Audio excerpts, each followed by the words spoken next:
It's time to get ready for the Buffalo Bills Week 8 opponent, the challenges they present, and what the Bills need to do to deal with them today on Locked On Bills.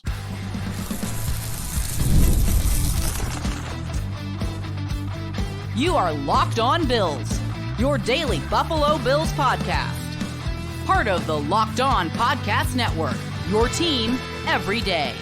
What's up, Bills Mafia? It's Joe Marino, author of Go Bills and Buffalo's Run, also the co-host of the Locked On NFL Scouting Podcast, and I'm your host of Locked On Bills. Want to thank you for making Locked On Bills your first listen every day, and a big welcome and shout out to our everydayers. You know who you are. Those of you who never miss a single episode, I appreciate y'all being here very, very much. I'd also like to invite you to subscribe or follow for free on YouTube or wherever you listen to podcasts. We're part of the Locked On Podcast Network, your team every day. Today's episode is brought to you by FanDuel. Place your first $5 bet and you'll get started with $200 in bonus bets guaranteed. Just visit FanDuel.com to get started. Well, folks, the Bills have a unique opponent in Week 8 on the road, a talented team, but a team that I think we're still trying to kind of figure out who they are. So let's break them down for you. We'll get started with the nuts and bolts here. The Bills back on the road in Week 8 to face the Seattle Seahawks. The game will be played on Sunday, October 27th at 4:05 p.m. Eastern Time at Lumen Field in Seattle, Washington. The game will be broadcasted on Fox. Kevin Burkhardt is on the play-by-play. Tom Brady is the game analyst. I'm not sure if you've heard of this guy. He's a minority owner of the Raiders, if you're unfamiliar with Tom Brady. He's a game analyst. Aaron Andrews and Tom Rinaldi are the sideline reporters. This will be the 15th all-time meeting between the Bills and Seahawks. The Bills are 6-8 all-time against Seattle. Under Sean McDermott, the Bills are 1-0 against the Seahawks. The last meeting, the only meeting in 2020, a 44-34 win for the Bills. Very offensive-heavy game. 840 yards of total offense from both teams. Josh Allen had 415 passing yards with 4 touchdowns. Russell Wilson, the quarterback for Seattle at the time, threw for 390 yards. And, of course, this was the game that Josh Allen played just after finding out that his grandmother had passed. The Bills enter this game 5-2, first place in the AFC East. And Seattle is 4-3. They currently lead the NFC West. So 2 division-leading teams in this football game. Now, Seattle's had one heck of a journey so far to start this year where they won 3, then they lost 3. They won their first 3 games. They beat Denver, Bo Nix's first career start. They beat New England in overtime, New England. And then they beat Miami, and that was the first game that Miami had without Tua. Beat them 24-3. Then they go on to get smoked by Detroit. They get smoked by San Francisco. They lose to the Giants in Seattle. And then they go to Atlanta last week and beat them by 20. Who are they, right? Who is this football team? It's a good question. Well, part of the confusion with them is it's a talented team that is under a first-year head coach. And that head coach is Mike Macdonald, who is 37 years old. First season as an NFL head coach. He spent the last 2 years as the Baltimore Ravens defensive coordinator. Prior to that, he was the Michigan Wolverines defensive coordinator in 2021. And then prior to that, he was a longtime defensive assistant for the Ravens. So it looks like he was like a Ravens defensive assistant. They said, yeah, we think you're probably going to be a good defensive coordinator, but we'll send you off to the college ranks, right? Jim Harbaugh's brother coaching at Michigan, John Harbaugh.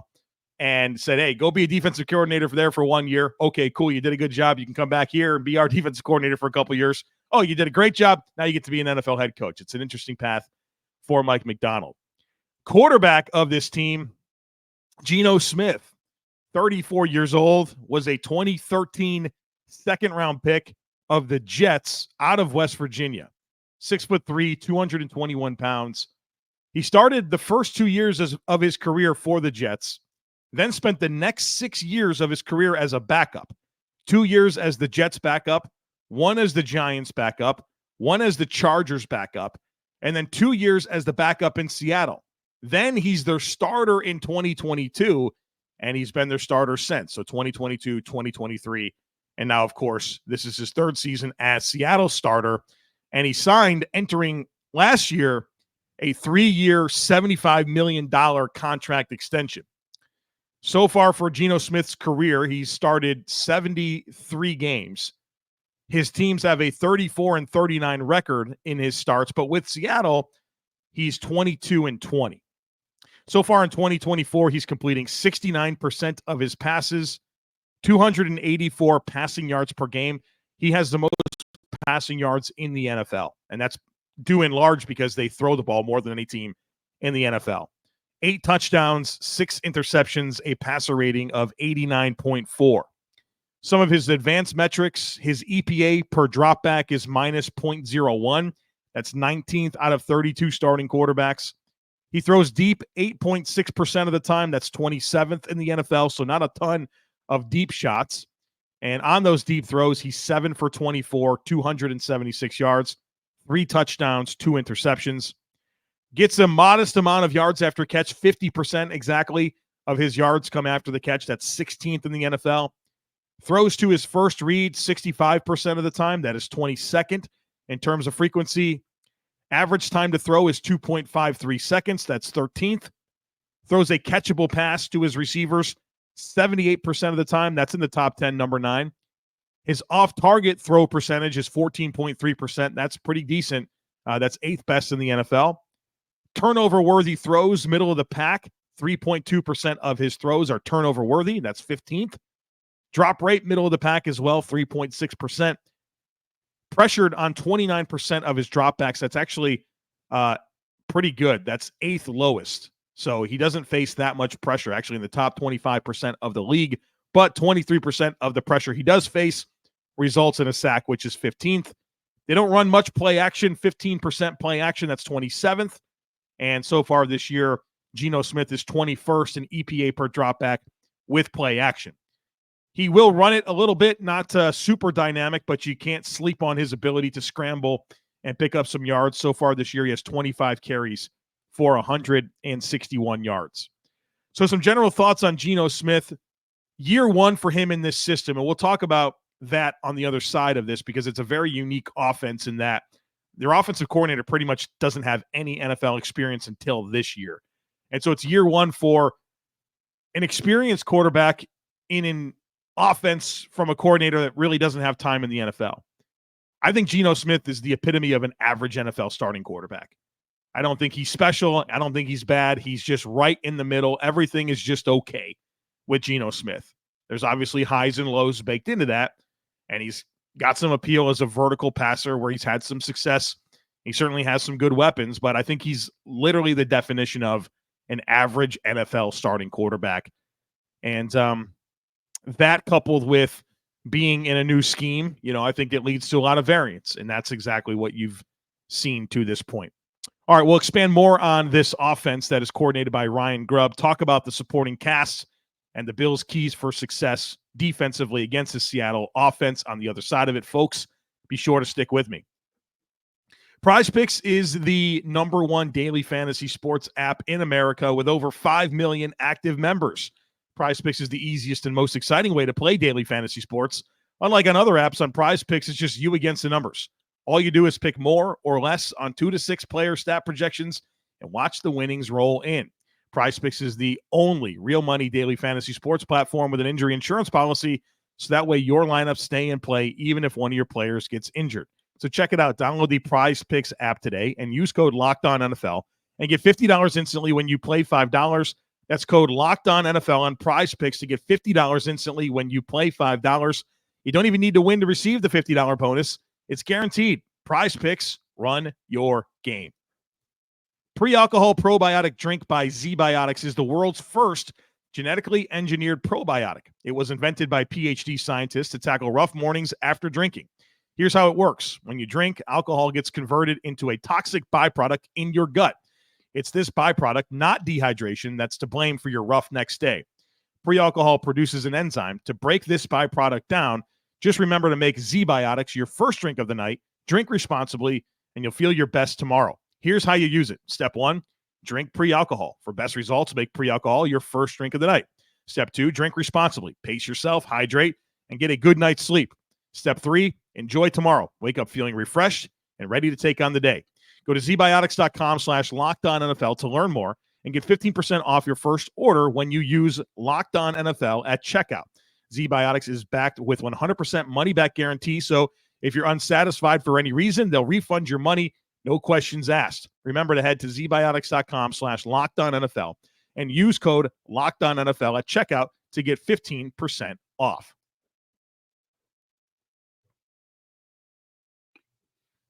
The offensive coordinator for the Seattle Seahawks is Ryan Grubb, 48 years old. It's his first year in the NFL, first year ever. Previously, the last 2 years, he was the offensive coordinator at Washington. And you probably are familiar with Michael Penix and Rome Odunze and Jalen Polk and Jalen McMillan and that good offense that they had at Washington. He was a coordinator for it. Prior to that, he was the offensive coordinator at Fresno State from 2019 through 2021. And then he was a longtime assistant coach at Fresno State also before becoming their OC. He was like their O-line coach. He spent some time at Eastern Michigan as an assistant on offense. And then he was the longtime offensive coordinator at Sioux Falls, which is a Division II program. And so an interesting path, but here he finds himself in his first year in the NFL as an offensive coordinator. Here's how it's going. So far, they're 9th in the NFL in scoring at 25.7 points per game. They throw the ball more than anyone, 67% pass rate. And, of course, that means they run the ball less than anyone. Their run rate, 33%, which is dead last in the NFL. They're 13th in EPA per play on offense, 12th in EPA per pass, 15th in EPA per rush. They get 1.43 yards before contact per run, which is 28th in the NFL. Not very good there. 38% on third down. That's 18th. 63% scoring touchdowns in the red zone. That's 10th. So top 10 scoring offense, efficiency metrics, kind of middle of the pack. Personnel-wise, we got to pay close attention at wide receiver to DK Metcalf. This is one of the physical specimens in the league at wide receiver, and he's got a grade 1 MCL sprain in his knee. And I'm recording this on Friday morning. DK did not practice on Wednesday or Thursday. A lot of reports that he's going to do everything he can to play. People I talk to think that's a pretty aggressive thing to assume that he'll be able to go this Sunday. So you have to pay attention to his status, but it'd be a big loss for them if he's unable to go. He certainly changes things for an offense that wants to be explosive with some of their down the field stuff and also rely on him to win quick leverage battles and run after the catch. You know, he's a physical mismatch. It would be a big loss for them if he can't go. Now, they should have Tyler Lockett, very veteran receiver in the NFL. He's 32 years old. He's not prime Tyler Lockett, but he's still a good player with that veteran savvy. Maybe not the same explosive guy that we've seen in the past out of Tyler Lockett, but he's still a good player. And then a recent first-round pick in Jackson Smith and Jigba works from the slot. Good route runner that very crafty, can get open, has decent size, decent athlete. And if DK Metcalf can't go, Jake Bobo is probably going to get some run. A flashy guy in the preseason that's become like a fan favorite, but probably more likely just a typical 4th, 5th receiver that has some flashes, but there's a reason that he's a 4th or 5th receiver that had a low pedigree coming out of college.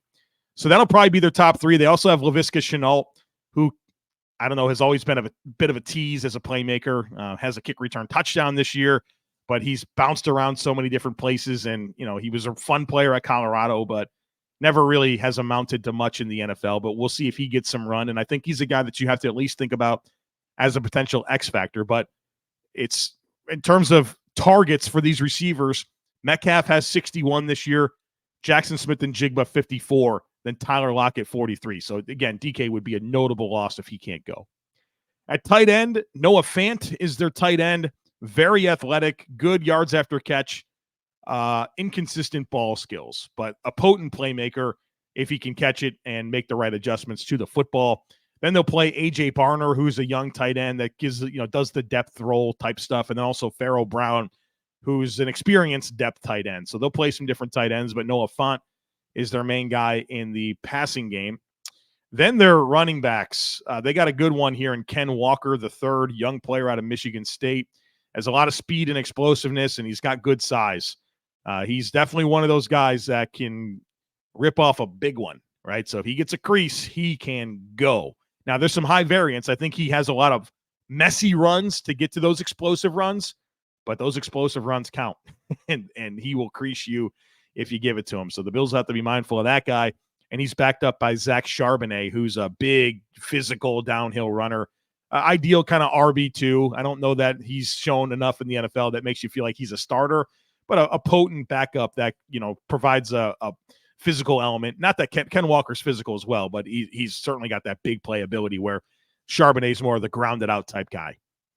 In terms of their order of weapons in the passing game, like targets, DK Metcalf number 1, Jackson Smith-Njigba number 2, Tyler Lockett number 3. Then it's Noah Fant. Then it's Ken Walker. And they still throw the ball to Zach Charbonnet a good bit. So you have to be ready for these backs out of the backfield in the passing game.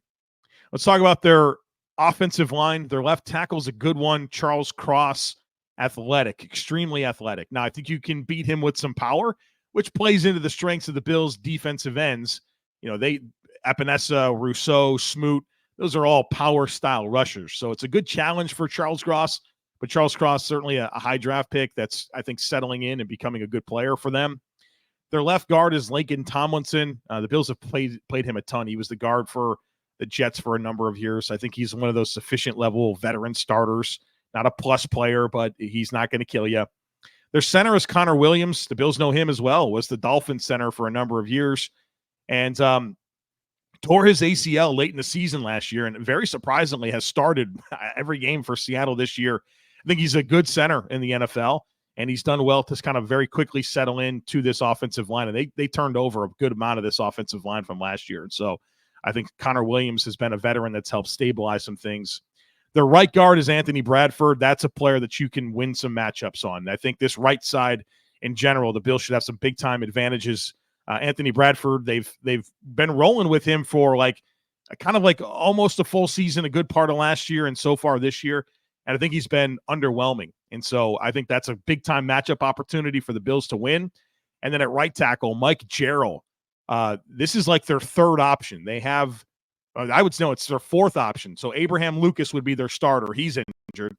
George Fant would be the backup. He's injured.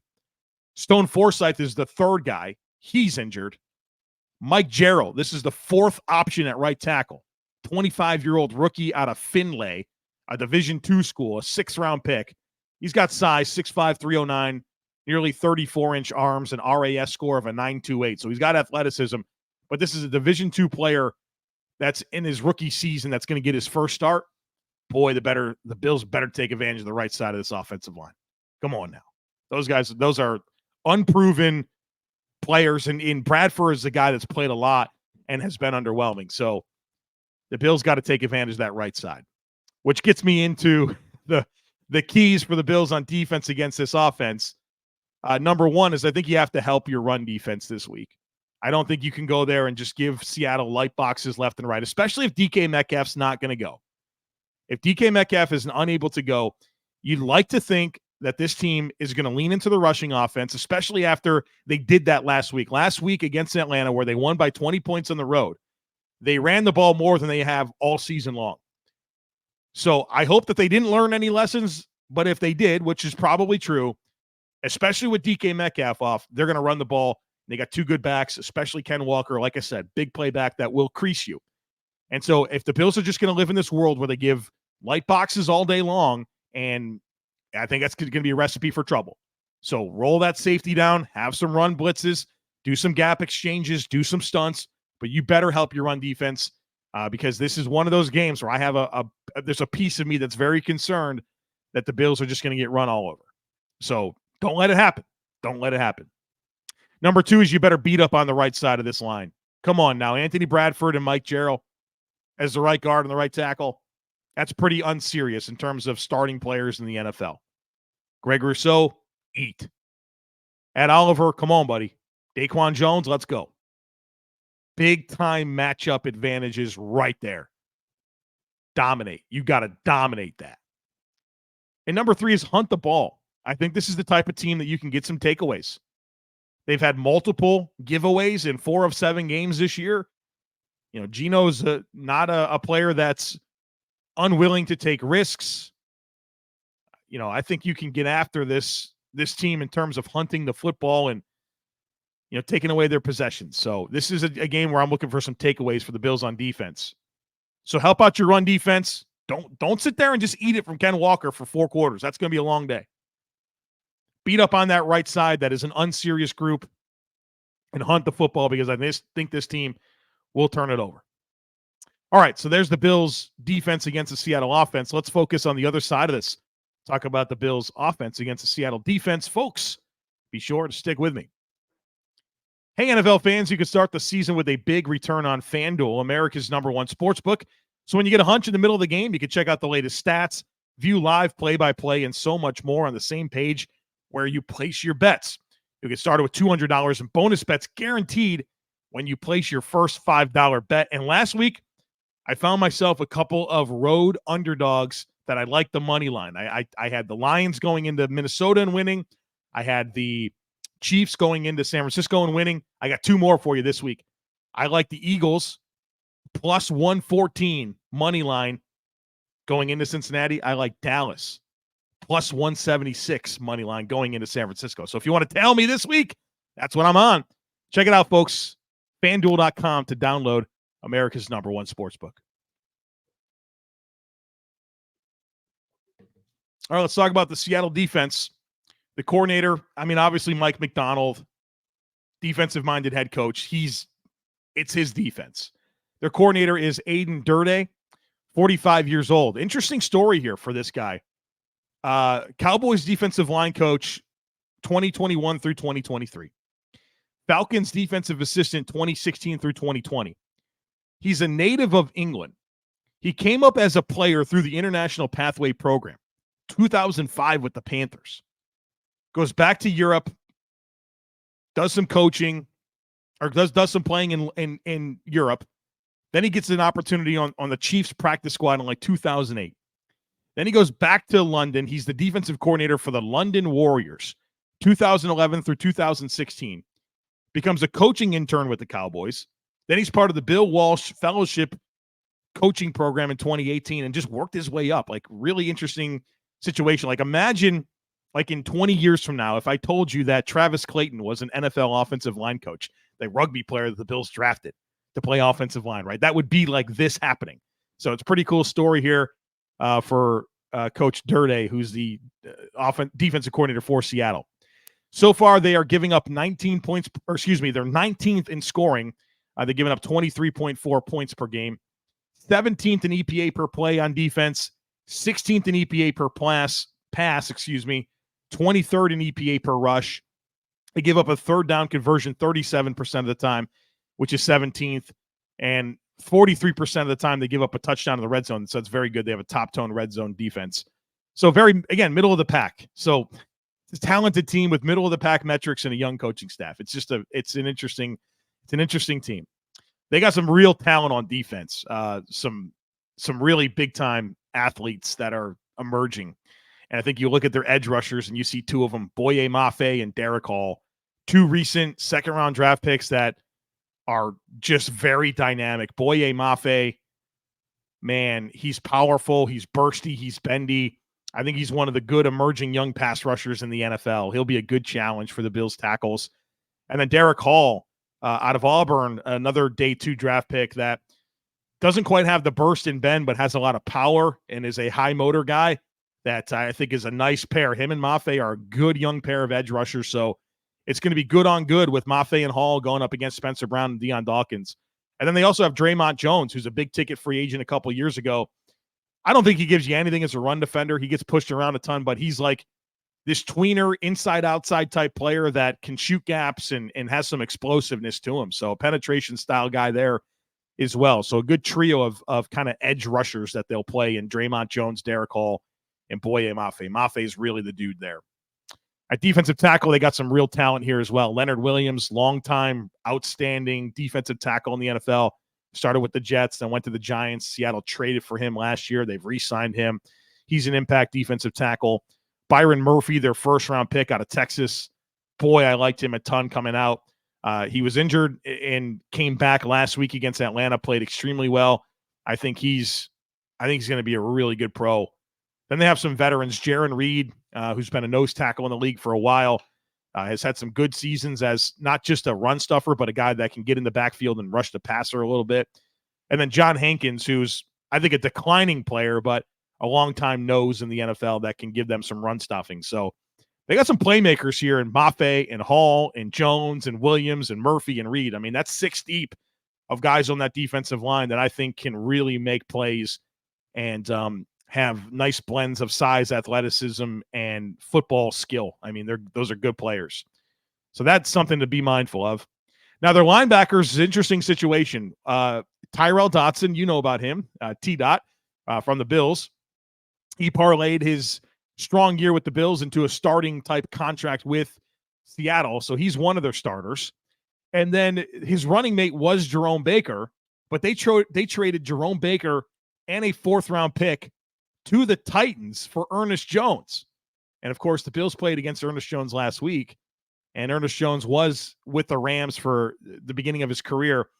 And I guess they kind of just realized that they weren't going to keep him long-term, and they traded him before the season to Tennessee. And obviously things have fallen apart for Tennessee. They're now sellers. They traded him and DeAndre Hopkins on the same day. And so Jones is going to play the Bills 2 weeks in a row. And a couple of things here. Ernest Jones should be able to come in and play right away because Denard Wilson, the Titans defensive coordinator, was under Mike Macdonald last year in Baltimore. They were together. And so I think it's probably very similar schemes with a lot of similar terminology that should allow him to step in and play right away. But there's been some commentary out there about, did the Seahawks make this trade because of Jones and game planning against the Bills last week? No, they gave up a 4th-round pick. They gave a 4th-round pick to get this linebacker. That's a pretty significant trade. And I think they like him. I certainly, when the Rams made him available, Seattle was keenly aware of him from his time in the NFC West.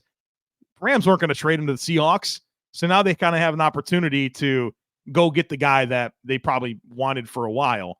And linebackers are important for this Mike Macdonald defense. And so I think they just wanted him. I think it's very, very much just coincidence that he played against the Bills last week. Their cornerbacks, got to pay attention to here on the injury report. But here, let me go back to Dotson and Jones. Good downhill players. Neither one of them can play in coverage and play in space. So you got to take advantage of that because that's just not their strengths. You know that about T-Dot. It's true about Ernest Jones as well. At corner, their starters are Trey Brown and Reek Woolen. Will they have either one this week? I don't know. They didn't have them last week. We'll see. I think that's something to pay attention to. Reek Woolen is long, athletic, ball skills, like a very good NFL corner. The defense will be different if he can't play. Trey Brown, I think he's more of a depth player, but he's like a Dane Jackson type player for them. Probably most likely a backup, but can start and kind of get you through it, but not like a guy you'd want to be starting. That's how I think of Reek Woolen and Trey Brown. But can they play? I don't know. I don't know about their availability this week, so that's something to pay attention to. If they can't play, last week they leaned into Nehemiah Pritchett, who's a draft pick, a rookie. I think he was a middle round pick out of Auburn. And then Josh Joby, who, man, I never really thought of Josh Joby, whether it's been in the NFL or his time at Alabama. I never really thought of him as a starting worthy player. I thought of him more as a replacement level depth guy. And I think the fact that he's bounced around already in his career says that I'm probably right about that. And so if either Brown or Woolen can't go and Pritchett or Job has to play, you got some good opportunities there with your receivers to beat up on those corners. So pay attention to the availability of those outside corners. Now, their inside guy, Devon Witherspoon, star. Super good player. Like you think Taron Johnson, Brian Branch, Trent McDuffie, like that type of slot player, like impact slot player. He's outstanding. And so they don't give up much to the slot. So it'll be tough work for Khalil Shakir or whoever is going up against Devon Witherspoon this week. And then their safeties, Julian Love, outstanding starter for them. Good football player, versatile, ball skills. He's a good NFL starter. And then his running mate is Kobe Bryant. I don't think that's their preferred running mate. I think Rayshawn Jenkins was the guy that they'd like to have there. But Kobe Bryant has kind of been a super sub for them. He's played some outside corner, some slot, some safety, kind of a Cam Lewis type player, if you will, in terms of filling in a bunch of different spots for them. Maybe not any at a high level, but can kind of get you through some stuff. So those will be their safety. So you got some opportunities here, but they also have some good players as well, kind of sprinkled in. So some talent up front, kind of questionable linebackers in terms of their range, and then a mix of potentially really good players in the secondary mixed in with some real question marks. So interesting makeup, but obviously Mike Macdonald, very good defensive mind, coordinating and coaching all of this. So my keys for the Bills on offense against this defense is, number one, you better have your pass pro figured out. I told you they got 6 deep on this defensive line that I think can get after it. And Mike Macdonald has built a resume of being one of the best simulated pressure schemers out there. And simulated pressures are when they rush 4, but it's not the 4 that you expect. And so you'll have guys dropping and second level players coming, and they just create a lot of confusion. It's the illusion of pressure that they can create that puts protection schemes in a bind. And if you've been listening to me talk at all this year, that's exactly the problems that the Bills have had in pass protection, is when teams can create confusion and stress them, they'll get free runners at Josh Allen. And so I think, and I'm concerned about their ability to do that. The Bills better have the right mix of stuff here in pass pro. Number 2 is test this run defense. Now, they have players. Like, those are a lot of good players there. But their run defense has been pretty pedestrian this year. 23rd in EPA per rush. They've given up rushing yards this year. And so I wouldn't be afraid to test it out. We know that the Bills won't be, but I think this could be a ripe opportunity to lean into your rushing offense a little bit. And then number 3, I have written down secondary mismatches. And it goes both ways. If they have guys like Reek Woolen and Devon Witherspoon, those guys are going to be matchup advantages for Seattle against the Bills, and you kind of want to stay away from those matchups. But if they have guys like Josh Jobe, Nehemiah Pritchett, Kobe Bryant isolated one-on-one, D. Williams, if they have to get deeper into their depth as like more of a return guy, that's where you got some real opportunities for you in your passing game to take advantage of players. So be mindful of the DB wide receiver mismatches that I think will exist for both sides of the equation. So pass pro better be right. Test this run defense and be mindful of the mismatches both ways in the passing game. Real quick on special teams, their kicker, veteran kicker Jason Myers, 33 years old. He's been a kicker in the league since 2015. So far this year, he's 79%, 11 of 14 on field goals, 19 of 19 on extra points. Last year, he was 83%. So not a guy that's been super consistent. I mean, that's probably about where Tyler Bass is over the last 2 years. 85% kicker for his career. They do not always do touchbacks. 41% of kickoffs are returned, and that is 12th in frequency. So they will not always kick a touchback. So you might have some chances in the return game this week for Brandon Codrington. Their punter is a good one. Michael Dixon, 29 years old in his 7th season, above average NFL punter with the big leg. He's good. Their kick returner is Laviska Shenault. Has 12 returns this year, 33-yard average, which is good. He also has a kick return for a touchdown. Their punt returner is D. Williams, an undrafted free agent out of Tennessee. Has had 9 returns this year, an average of 9.2 yards. Does have 1 muff. Going back to college, he does have 2 punt returns for touchdowns with a 15-yard average, which is really good. Not super explosive, 4, 5, 6 in the 40-yard dash, but obviously has some appeal based on his production in college and the fact that he's won a job as a UDFA punt returner as a rookie. So there you have it. Bills, Seahawks, interesting game. I think there's some real challenges that both teams present for each other. Obviously, the Bills are on the road, and they're favored. They're favored by 3 in this game. It's really interesting to me. I'm worried about getting creased in the run game.